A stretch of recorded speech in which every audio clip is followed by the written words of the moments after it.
Alors, nous sommes sur www.saint-venant.fr pour parler du programme de la gendarmerie. Alors, ce programme a une histoire. Cette histoire, elle commence en 2006, lorsque le maire de Norenfont, à l'époque, explique qu'il n'a pas vocation à mettre des terrains à disposition pour recevoir une nouvelle caserne.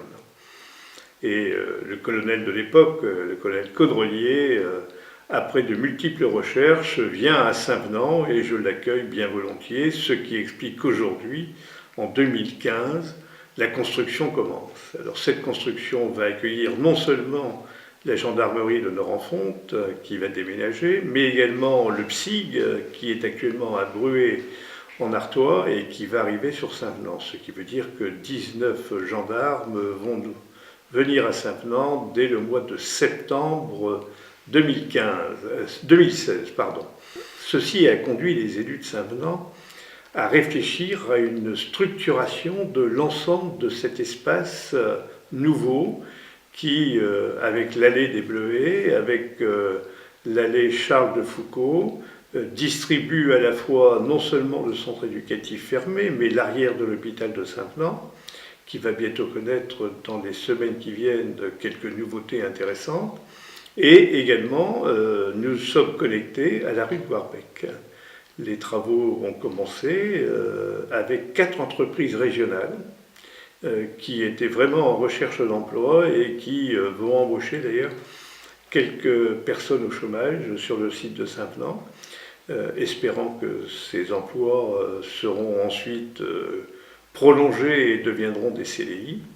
Mais également, la commune a voulu mettre à disposition un certain nombre de terrains à bâtir.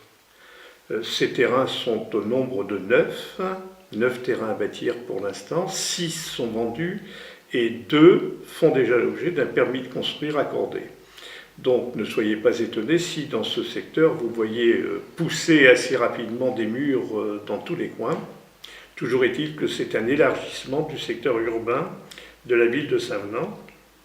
Et nous sommes vraiment heureux puisque ça va renforcer à la fois l'attractivité de la ville, mais également la sécurité des habitants, des personnes et des biens, puisque la présence de la gendarmerie, c'est aussi la présence de ce qu'on appelle les PAC, c'est-à-dire les équipes nocturnes qui sillonnent toute la nuit le territoire sans que vous le sachiez et sans que vous en rendiez compte.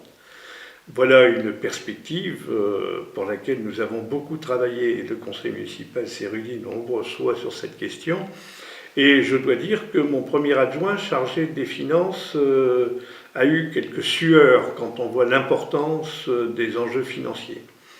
Ce que je peux vous dire, c'est qu'en l'état actuel des choses, le programme tel que nous l'avons conçu est entièrement équilibré d'un point de vue financier. Grâce à la fois aux subventions, grâce aussi aux taux d'intérêt qui sont relativement faibles actuellement.